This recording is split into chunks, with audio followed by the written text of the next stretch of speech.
Bienvenidos a un episodio más de Desde la Azotea Podcast con Juan Carlos Solano. Damos inicio. Valerian, bienvenido aquí al podcast. Valerian Candebelli, estimados oyentes del podcast, hoy tenemos el honor de estar con Valerian. Él está en España en este momento. Aquí hacemos conexión, ¿verdad? Gracias a la tecnología.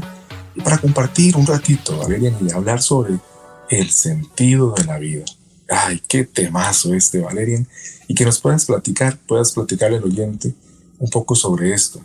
Me gustaría nada más, como decimos acá, meter la cuchara, dice uno, y comenzar a armar la conversación y citar a un gran escritor, Mark Twain, que decía que los 2 días más importantes de nuestra vida son el día en que uno nace y el día en que uno descubre por qué.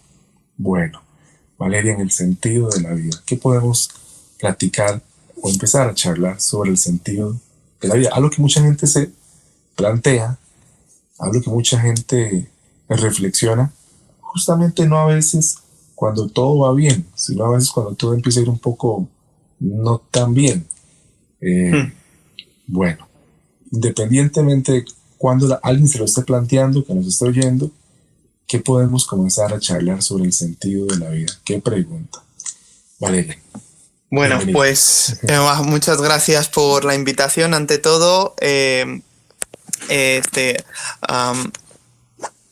un segundo. Sí, muchas gracias, Juan Carlos, por la invitación.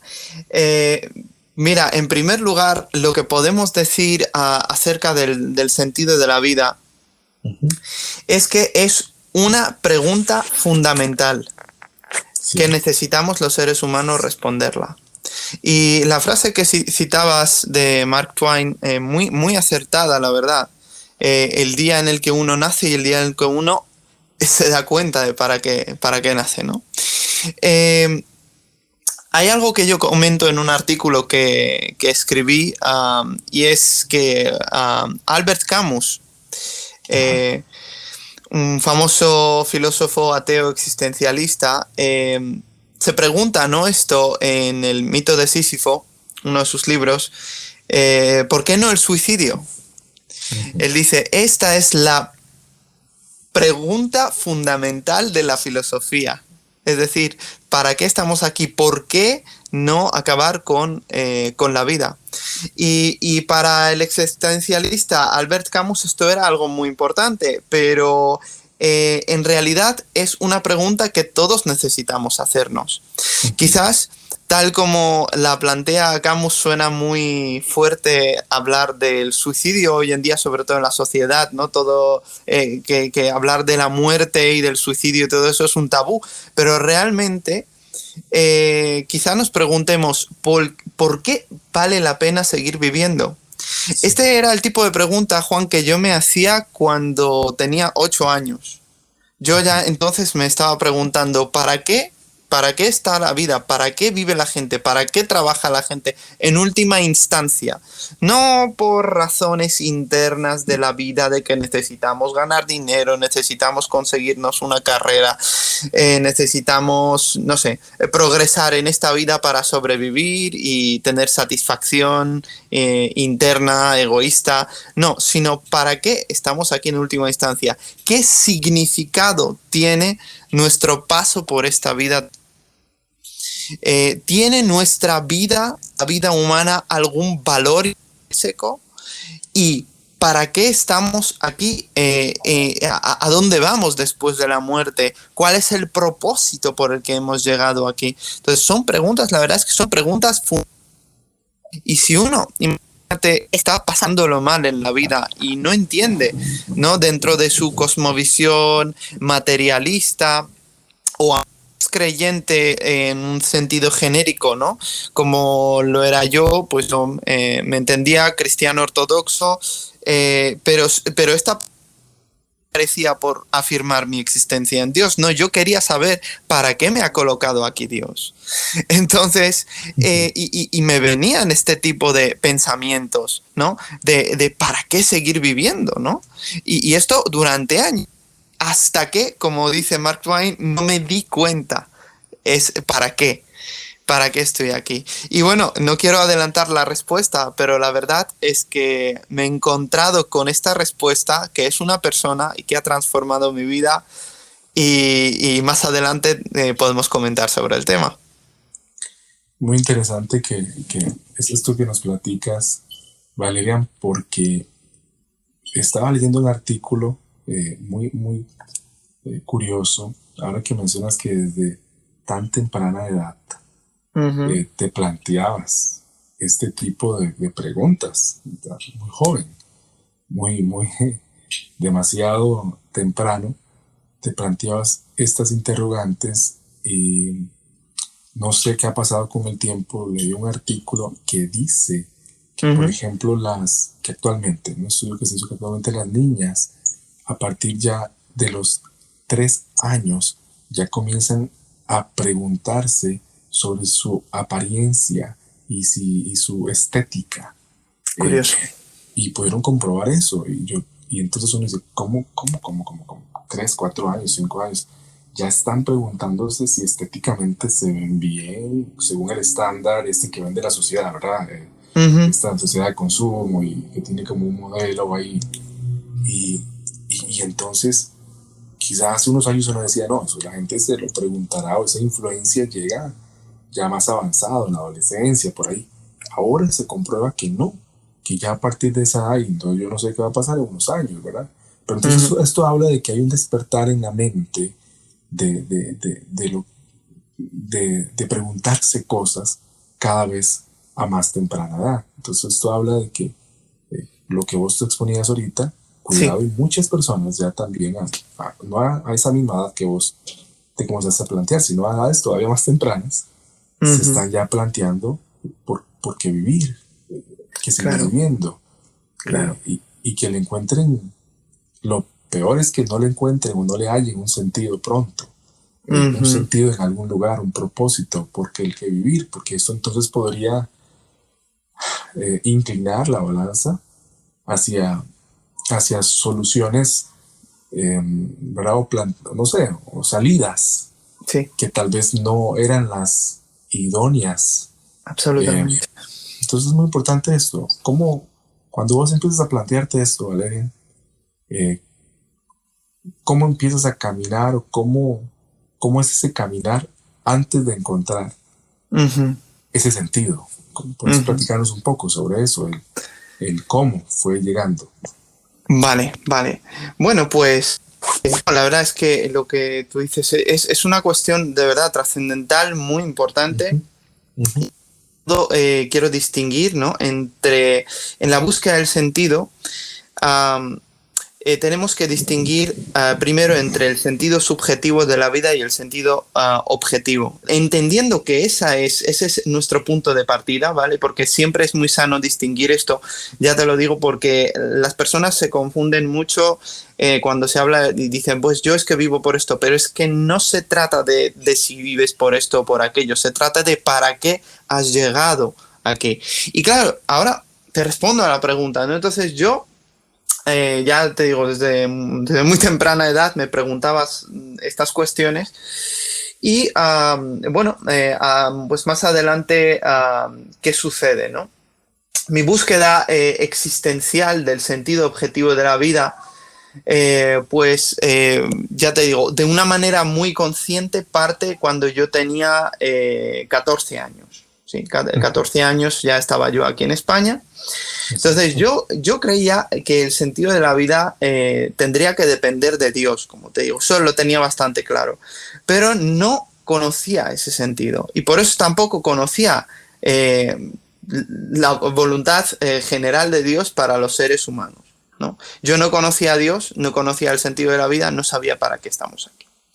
Ahora, ese no saber me hacía pensar en el asunto que te indiqué de ¿para qué seguir viviendo, ¿no? ¿Por qué vale la pena vivir un día más?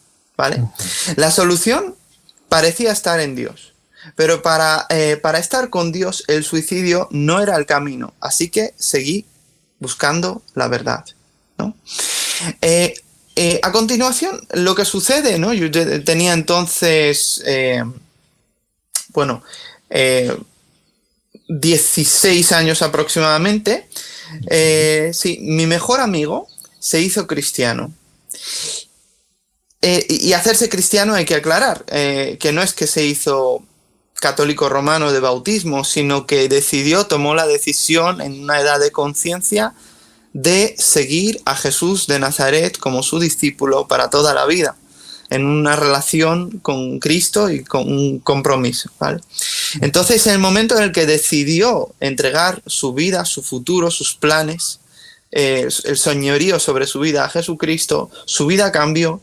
Y este amigo mío siempre me retaba a analizar mis creencias de origen, ¿no? Del ortodoxo, ¿no? En el este de Europa, a analizar mis creencias a la luz de la Biblia para darme cuenta de cuál era la doctrina cristiana verdadera y las prácticas, si eran bíblicas o antibíblicas. Para mí la Biblia siempre fue la suprema, ya te comento, pero no conocía su contenido. Entonces, él me retaba a analizar mis creencias a la luz de la Biblia, a leerla. Y qué bien que lo hizo. Pasados 2 años, estando yo en bachillerato, que no sé cómo es allá, pero aquí en España son los últimos 2 años de la escuela. Después de yo haber hecho un trabajo sobre el sentido de la vida que nos mandó a hacer el profesor de religión católica, yo estudiaba religión católica porque quería, comprendí mejor entonces yo las visiones que existen acerca del tema en las diversas religiones e ideologías. En ese año decidí empezar a leer la Biblia por el Nuevo Testamento, ya que no había podido anclar el sentido objetivo ni en el amor humano, donde yo traté de explorar, mira, pues estoy enamorado igual en la relación con esta chica, con esta persona. Igual aquí va a llegar esa plenitud y ese entender para qué estoy aquí. No, pues no llegó. Ni tampoco en la filosofía, en el estudio de la historia de la filosofía que hacemos aquí en España en la etapa de bachillerato. Pero tampoco asistiendo a la liturgia de la Iglesia Ortodoxa rusa, donde había empezado a ir entonces, ¿no? Y yo digo, era mi penúltimo recurso, ¿no? Y entonces, después de haber agotado ese penúltimo recurso y ver que mi vida no cambiaba, yo trataba de hacer todo lo que hacen las demás personas que iban a la iglesia y rezar y ponerme de rodillas y esto y aquello. Yo, la bondad que yo siempre había visto por parte de Dios, su misericordia hacia mí, yo siempre he sabido que Él existe en mi experiencia, pero esa bondad continuaba y yo no había visto ningún cambio ni para bien ni para mal. Mi vida no había cambiado y seguía sin saber para qué estoy aquí. Y nadie tampoco venía a explicármelo. Entonces, Juan Carlos, decidí empezar a leer la Biblia por mí mismo. Tenía 18 años y para mi sorpresa, no solo el cristianismo evangélico trinitario, hay que aclarar, era el más bíblico, sino que resultaba que yo no había sido cristiano hasta entonces desde el punto de vista del Jesús de los Evangelios, imagínate. A pesar de mi bautismo infantil, a pesar de mis oraciones, a pesar de mis buenas intenciones, yo era un pecador y necesitaba al perfecto Salvador, que es a Jesucristo. Entonces ese fue mi caminar. Gracias a Dios, porque si no fuera por esto, ¿qué sería de mí? No sería, no sé ni dónde estaría. Pero yo en aquel tiempo anhelaba ser cantante de rock gótico, me refugiaba en la música me servía como algo que me distraía, me abstraía más que distraía de este mundo y de este sinsentido que yo veía, un mundo lleno de mal y de injusticias. Y la música me servía para ello, ¿no? Y yo quería escribir temas sobre esto, ¿no? Sobre la trascendencia, sobre la eternidad, sobre los valores, etcétera, etcétera. Pero tampoco sabía ni para qué seguir viviendo, entonces no tenía nada claro acerca del futuro. Ahora, gracias a Dios, al empezar a leer la Biblia, pues me di cuenta de todo esto, de que necesitaba a Dios y a después de haberme dado cuenta de quién es Jesús, después de haberme dado cuenta de lo que Él ha hecho por mí, pude entregarle mi vida y después te contaré un poco más lo que pasó después. Muy interesante esto que nos planteas, Valerian. Y es que estaba leyendo sobre el tema del sentido de la vida.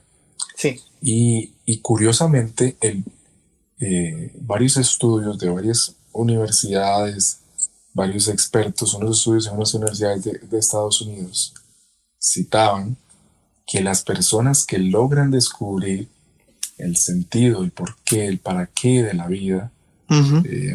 alcanzan una mejor salud, un mayor bienestar Uh-huh. y mayor longevidad.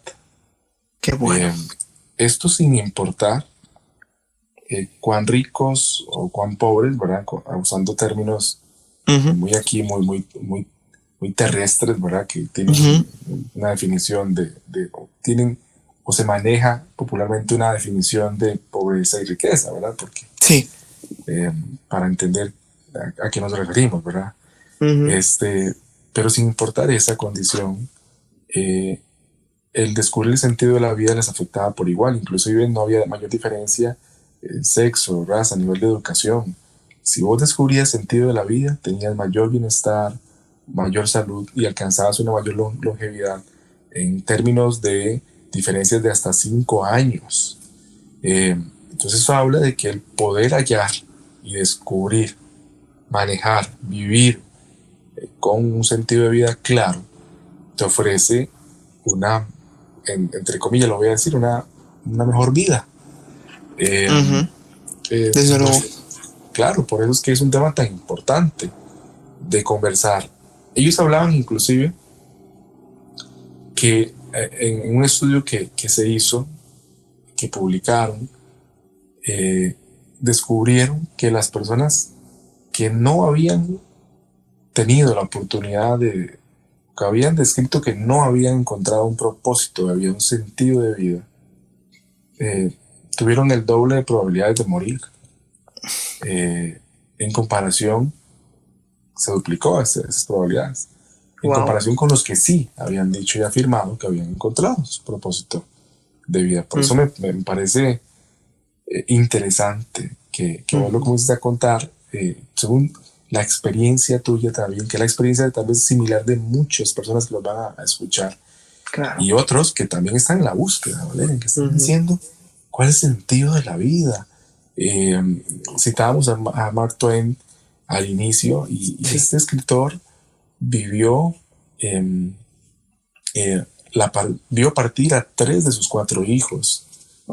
Tuvo que despedir también en el sepulcro a su esposa Olivia. Entonces uno dice, claro, él hablaba y se planteaba esto luego de que la vida lo cacheteara mucho, ¿verdad? Y quizá empezó ahí a plantearse, a querer buscar un sentido de la vida. Yo creo que todos tenemos, ¿verdad?, momentos en los que a veces a muy temprana edad, como vos, o a veces gente un poquito más maduro, se topa con algo y dice, tengo que encontrarle sentido a la vida. Es más, para darte la palabra y ya ir apuntalando y redondeando al episodio, en el mundo existen lo que llaman zonas azules. Las zonas azules son los lugares en donde hay gente que es muy longeva, que vive muchos años. Justamente en Costa Rica tenemos una zona azul. Hay como 5 o 6 zonas azules en el mundo. En un lugar que se llama la península de Nicoya. Resulta que un instituto de desarrollo poblacional de una universidad pública aquí de Costa Rica, la Universidad Nacional, tomó a varios expertos de varias áreas y se fue a la zona azul aquí en Costa Rica. Y dijo, vamos a ver, vamos a hacer otro estudio más de los que se han hecho. A ver, ¿por qué la gente vive tanto ahí? ¿Qué está sucediendo? O sea, zona azul es gente con más de 100 años, ¿verdad? Gente así de longeva. Mucha gente. Así de longeva. Sí, mucha gente con más de 100 años. Y viven bien. O sea, bien, que hablan, caminan, lúcidos y todo. Se llevaron a expertos de muchas áreas, algo muy holístico, todo así, de todas perspectivas. Vamos a ver qué está pasando aquí. A ver por qué viven tanto. Y viven bien, ¿verdad? Y resulta, aquí ya para tocar un poquito con lo que nos mencionaba de este sentido espiritual de la vida, resulta que los resultados, no solo fue una causa, ellos determinaron varias, ¿verdad? Porque no pudieron solo sacarla en una causa. De todas, descubrieron que había un común denominador en todos los habitantes de este lugar que tenían más de 100 años. Y era su su apoyo en su área espiritual. Porque ellos escucharon frases y las pusieron en el estudio, frases que extrajeron de los habitantes, que decían cosas como, así decían, o sea, voy a citar una. Hoy las cosas no están bien, pero mañana van a estar mejor si Dios quiere. O sea, frases como estas en donde reposaban en su creador, en su Dios, y no en ellos para intentar manejar las cosas, les brindaban como un reposo que les ayudaba y que vieron algo que era característico en todos. Por ejemplo, ellos hablaban de que cuando alguien vive 90 años o más, casi que ve morir al 90% de sus parientes. Entonces son muchos golpes. Pero ellos encontraban que le preguntaban a alguien que había perdido varios hijos, porque la gente anteriormente tenía muchos hijos. Había personas que tuvieron hasta 15, 17 hijos y como vivieron 100 años, vieron morir a 10, a 12. Y le decían, ¿usted cómo enfrentó eso? Y decían, bueno, porque yo sé que Dios tiene el control, no yo. Dios sabe por qué. Eran frases como las que ponían, Dios permite que las cosas sucedan porque Él tiene un propósito que yo no entiendo, pero Él sí. O sea, este tipo de reposo en Dios, de decir, yo no controlo, pero Dios sí, Él sabe por qué, Él tiene un propósito que yo no logro comprender de manera completa, pero reposo en Él. Fue algo que quedó en el estudio retratado, de que cuando uno fortalece el área espiritual, en la península de Nicoya es uno de los factores que ha permitido que la gente viva más de 100 años y que viva bien. Qué interesante. Que calza de alguna forma con este estudio de la Universidad de Estados Unidos que dice que cuando la gente alcanza un sentido de vida, vive más. Qué interesante. Entonces, Valerian, vos descubres en tu área espiritual, en Dios, un sentido de vida. Y ahí es donde quiero que vos puedas ya apuntalar, redondear este episodio, que se nos ha ido muy rápido, yo sé, ¿verdad? Yo entiendo. Pero para que los oyentes puedan tener más claro, cuando hablamos de sentido de la vida, Valerian, ¿qué podemos todavía agregar, aparte de lo que tú has ido escribiendo, descubriendo? Por favor. Es decir, ¿cómo concluye esta historia de la búsqueda, no? Por favor. Mira, pues la historia termina muy bien y es que después de haber buscado en estas cosas y haber visto así a modo de eso Salomón en el Antiguo Testamento, de que todo es vanidad, vanidad de vanidades, todo es vanidad, de verdad que todo era seco, todo era sin sabor, sin sentido en última instancia.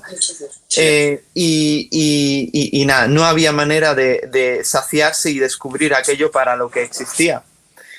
Entonces yo entendía, tiene que estar fuera de nosotros la razón, porque solo de un ser necesario, ¿vale?, que existe por sí mismo, un ser personal, puede provenir el sentido objetivo de la vida, siempre y cuando él sea pues nuestro creador, nuestro hacedor, ¿no? Y un ser, sobre todo si es un ser perfecto, tendrá un propósito.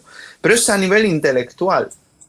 Ahora, ¿qué ha pasado para que yo pueda decir que no solo que encontré el sentido de la vida, no solo que el sentido y el propósito objetivo de la vida existe, sino que además el sentido de la vida, Jesús me encontró a mí? Bueno, te puedo decir lo siguiente, y es que después de ya te digo, cuando empecé a leer el Nuevo Testamento, me di cuenta de que yo no había sido cristiano desde el punto de vista del Jesús de los Evangelios. Jesús decía cosas como, si alguien quiere venir en pos de mí, niéguese a sí mismo, tome su cruz cada día y sígame detrás. En otros pasajes decía, el que no está dispuesto a ello, ¿no? Parafraseando un poco, él dice, no es digno de mí. El que ama más su vida o su esposa o otras cosas, no es digno de mí. Entonces, yo de repente me di cuenta, él dice, si alguno quiere venir en pos de mí, yo dije, sí Jesús, yo quiero, pero me di cuenta de que yo había asumido de que yo era cristiano toda la vida, desde mi bautismo infantil, y que simplemente trataba guardando mandamientos, las pocas cosas que yo sabía.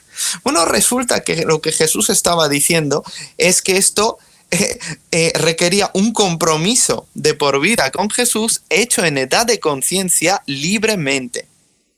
Entonces, si alguno quiere venir en pos de mí, es una invitación a toda persona, y esa decisión Jesús me la estaba lanzando a mí a través de los evangelios. También dijo, ¿por qué me llamáis Señor, Señor, y no hacéis lo que yo os digo? Porque no son los oidores de mi palabra, ¿no? Sino los hacedores los que entrarán al cielo. Y yo decía, ¿pero por qué llevo llamándome cristiano toda la vida, pero no hago lo que me dice? Y digo, pues porque ni siquiera sabía lo que dice. y eso en primer lugar. Y después, cuando leí el Sermón del Monte, ¿no? Amarás, dice que fue dicho, ¿no? O habéis oído que fue dicho, ¿no? Amarás a tu prójimo y odiarás a tu enemigo, pero yo os digo, amad a vuestros enemigos. Y con pasajes como este, en el Sermón del Monte, en el Evangelio de Mateo, yo me di cuenta, esto era como un escáner espiritual donde yo me di cuenta, o sea que Jesús es perfecto, Él es maravilloso, tiene una autoridad incomparable, pero yo no soy apto, porque yo sí he mirado a la mujer de mi prójimo, sí he odiado a mis enemigos, cosa que pues en la audiencia cualquiera dirá, pues lo natural es odiar a los enemigos, ¿no? Y tratarnos de librarnos de, pues el mensaje de Jesús es que como Dios es tan misericordioso que da sol y lluvia tanto a buenos y malos en esta tierra, igualmente dice que los que son hijos de Dios han de amar a todos, a los buenos y a los malos, y se tienen que distinguir porque sepan ser amables y amorosos, incluso hacia sus enemigos. Yo cuando leo esto, yo me doy cuenta de que yo necesito un Salvador, el perfecto Salvador que es Jesús, porque yo, si me juzgara en ese momento, no voy camino al cielo. Porque todos hemos pecado, todos hemos violado el propósito por el cual Dios nos ha creado, por el cual Él ha creado mi boca, por el cual Él ha creado mis manos, por el cual Él ha creado mi vida misma.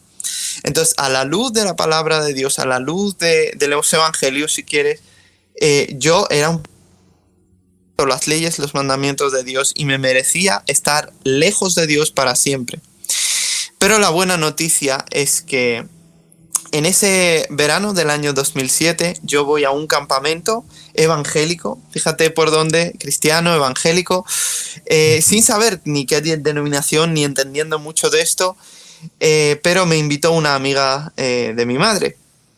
Yo voy, habiendo entendido yo primero, ¿sí? Como te contaba, como te relataba, yo primero comprendí que es, o sea, que la iglesia evangélica, ¿no? Es el modelo de iglesia en su forma de enseñar, en el contenido de la fe y en la liturgia también, si quieres, que más se acerca a lo que yo veía en el Nuevo Testamento. Y es por ello que yo dije, anda, me está invitando a un campamento evangélico. Es justo lo que yo estoy descubriendo, que no es ni lo que ortodoxo, ni son otras corrientes, yo que sé, como los testigos de Jehová, mormones y otros, sino aquello que yo había visto una vez en el contexto evangélico era lo que coincidía con lo que yo leía en el Nuevo Testamento. Entonces decidí ir. Fui y hicimos básicamente dos cosas que también quizás sirvan pues para tu audiencia, ¿no? entender un poco cómo puede suceder este nuevo nacimiento que yo experimenté, ¿no? Esa transformación y ese ser hallado por Dios, por el sentido de la vida en persona, ¿no? Pues básicamente fueron dos cosas. Una, decidir perdonar todo a todos, entendiendo por perdonar que el perdón es una decisión que yo tomo de hacer borrón y cuenta nueva para esa persona en mi corazón, en mi psique, y amar a esa persona, como Cristo decía, amar a los enemigos, pues amarle. Pues le voy a escribir un mensaje, le voy a hacer algo para que él sepa que lo he perdonado y que estoy dispuesto a hacer el bien por él, ¿no? En la medida de lo que uno puede, ¿no? Correcto. Y entonces yo tomé la decisión de borrar esos expedientes que tenía abiertos a esas personas en mi corazón, dejarles ir. Muy interesante la palabra remitir, que es una de las palabras asociadas a perdonar en el Nuevo Testamento, literalmente es dejar ir. Entonces yo dejé ir a esas personas de mi corazón y todo lo que... Y lo segundo que hice al día siguiente, fue que es a lo que se nos invitaba allí, es pedir perdón por haber roto las leyes de Dios, los mandamientos de Dios a lo largo de nuestra vida. Pero, ¿sabes cuál es la diferencia, Juan Carlos? Que yo siempre era como que Dios me pille confesado, siempre rezaba por las noches, antes. Pero en ese momento, después de haber empezado a leer los evangelios, me di cuenta de que Jesús quería que dejemos el pecado, dejemos esa forma de vivir independiente de Dios y a nuestra manera, esperando que Dios perdone y justifique a pecadores estando en su pecado. Sino que Él lo que quiere es que nos vayamos y dejemos de pecar, como le dijo a la mujer, ¿no? Ve y no peques más, ¿no? Entonces, no es que no cometamos pecados, sino que no practiquemos el pecado, que no sea nuestro modo de vida, que ya no estemos viviendo de manera independiente de nuestro Creador y de su palabra, de su revelación. En definitiva, yo hago una oración el primer día, otra oración este día, diciendo que Dios me perdonara por todo lo que yo había hecho, nombrando pecados específicos que he cometido en contra de Dios, rompiendo mandamientos, su palabra, sus leyes, todo lo que a conciencia hice, y pidiéndole que me perdonara, pero no solo que me perdonara, sino que quería, y yo creo que Juan Carlos te comparte, yo creo que eso fue la clave. Yo le dije, quiero agradarte a partir de este momento. Eso es algo que es el tipo de oración que una persona que no conoce a Dios o que todavía no ha tenido contacto con la palabra difícilmente puede hacer, ¿no? Salvo que sea movida por el Espíritu. Pero yo me di cuenta de que Dios quiere que le agrademos, que nuestro modo de vida agrade a Dios. Yo le dije, quiero agradarte a partir de ahora. Y esto constituyó mi arrepentimiento, es decir, que ese trono sobre mi vida, ese dirigir mi vida, en lugar de dirigirla yo a mi manera, como dice la canción esta de Frank Sinatra, My Way, en lugar de que sea My Way, I decided to live according to His way, ¿no? Vivir según su manera. Ajá. ¿Sí? Según su manera. Y en ese momento, yo me arrepiento. Y claro, yo habiendo leído los evangelios comprendí el evangelio, comprendí que Él murió por mí, que Él pagó por mí en la cruz, pero no sabía cómo recibir el regalo. Entonces, gracias a ese campamento, Dios lo utilizó para hacerme nacer de nuevo. Entonces, yo en esas oraciones de decidir perdonar a todos y de pedirle perdón a Dios para dejar de vivir como vivía y agradarle desde entonces, me arrepentí. Cambié de camino y me volví a Jesús, puse mi confianza en su sacrificio en la cruz como suficiente para perdonarme. Por fe me apropié de lo que Él hizo en la cruz por mí y en definitiva, al regresar a Madrid de ese campamento donde yo estaba, yo era una nueva persona. Mis afectos cambiaron, mi forma de hablar a unos días empezó a cambiar, el Espíritu Santo que ya empezó a vivir en mí me indicaba que esta no era la forma en la que pues yo podría glorificar a Dios y ser luz y imitar a Jesús, que no era productivo, o determinadas cosas de las que Dios me empezó a liberar completamente, incluso de cosas tan que uno diría, ¿no? De escuchar el power metal gótico. Incluso de estar escuchando ese tipo de música, el cual estaba en mi mente durante 4 años. Incluso en esto, el Espíritu Santo inmediatamente me hizo pensar en música cristiana, empecé a buscar música cristiana y dejé de escuchar ese estilo de música, no porque alguien, repito e insisto, no porque alguien religiosamente desde fuera me dijo, Valerian, no se puede hacer esto, tienes que dejar. No, sino porque tú conoces al Dios vivo, el Dios vivo te transforma en el interior y el pecado que antes amabas ahora lo aborreces y el Dios a quien antes aborrecías ahora amas. Dios cambia tu corazón para que guardar sus mandamientos te sea un placer y no una carga religiosa, insostenible, cosa de la que pues la religión suele cargar a las personas. No, es todo lo opuesto. Como me gusta una frase de Tim Keller, a ver si me acuerdo qué dice el pastor Tim Keller de New York, dice, la religión, ¿no? ¿Cómo era? Obedezco, por tanto soy aceptado, pero el Evangelio dice, soy aceptado, por tanto obedezco. Y eso de verdad transforma toda la vida, porque conoces que fuiste amado por Dios hasta tal punto que Él entregó, vino Él a sí mismo, a su propio Hijo, que es la segunda persona de ese ser de Dios eterno, ¿no?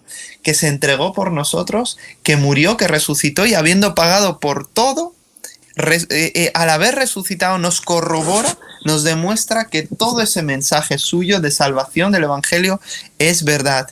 Y ahora la cuestión es si hay evidencia para creer en esto. Yo he estado estudiando, esto daría para otra charla, pero he estado viendo también después de haber creído, porque para mí eso no era un obstáculo, pero después de haber visto que existe incluso no solo argumentos para la existencia de Dios muy convincentes y serios y académicos, sino también argumentos para la resurrección histórica de Jesús.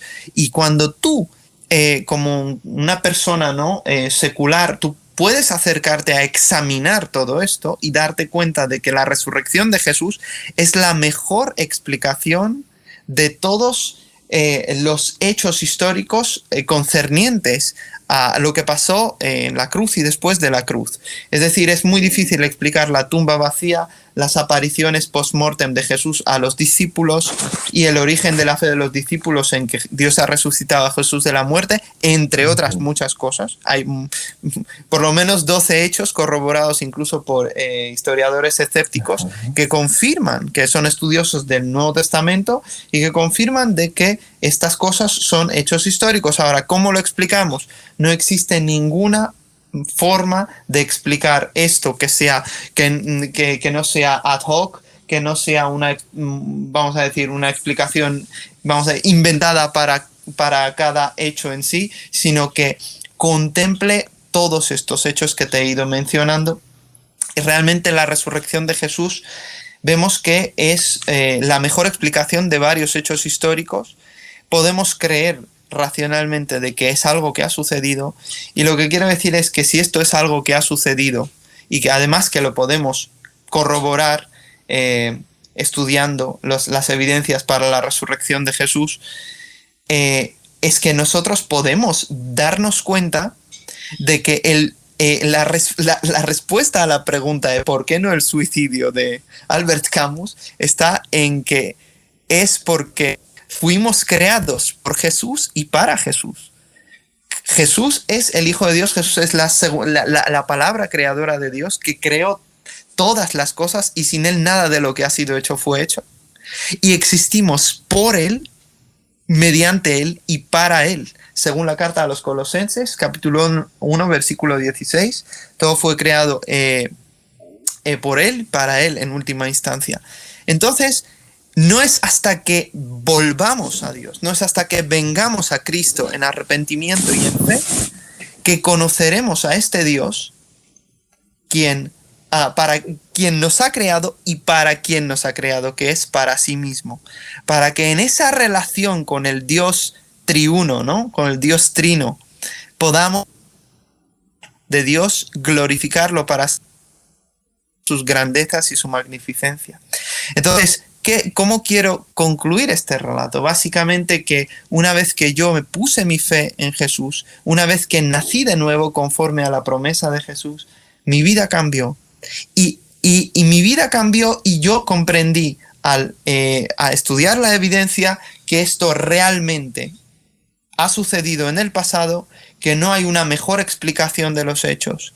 Y por tanto, el sentido objetivo de la vida no está anclado en un libro religioso, no es porque lo diga yo o porque lo dice esta religión o aquella, sino es porque Dios ha pisado la historia, Dios se ha encarnado, vivió una vida perfecta, cumplió los requisitos del Antiguo Testamento para calificarse Mesías, resucitó de la muerte confirmándonos Dios, el Padre, de que todo eso era verdad. El Dios de Israel resucita a Jesús de la muerte. Y si esto es así, ya sabemos que la cosmovisión cristiana es la que corresponde a la realidad, ¿no? Porque la verdad se define como la realidad. Pues si sabemos que la cosmovisión cristiana es la que corresponde con la realidad, es lo que podemos llamar la verdad. Y de allí que podemos aceptar a Cristo sabiendo que no es una religión más, sabiendo que está basado en un hecho histórico, que no solo que transformó las vidas de los apóstoles y de aquellos que conocieron al Jesús resucitado, sino que a lo largo de la historia lleva 2000 años transformando las vidas. Y el testimonio de este servidor es una prueba más de ello. Así que el sentido de la vida, fuimos creados por Él y para Él. Y no es hasta que vengamos a Él que encontraremos esa plenitud, esa satisfacción y ese saber que realmente fuimos creados objetivamente hablando por un Dios, y que ese Dios nos ama y que quiere relacionarse con nosotros gracias al sacrificio de su Hijo. Hoy podemos recibir el perdón y la reconciliación, la amistad con Dios. Muy interesante esto que nos planteas en este episodio, Valerian. Súper agradecido por esto que nos compartes. Me recuerda a...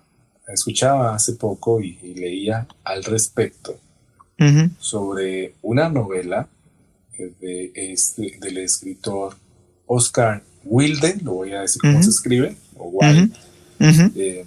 También lo he oído de esa forma, el retrato de Dorian Gray. Y justamente al puro final, es una novela un poquito plagada de excesos y de crímenes y cosas por el estilo, y es la única novela de este escritor. Pero al puro final hay un diálogo entre Dorian, personaje, y entre Lord Henry.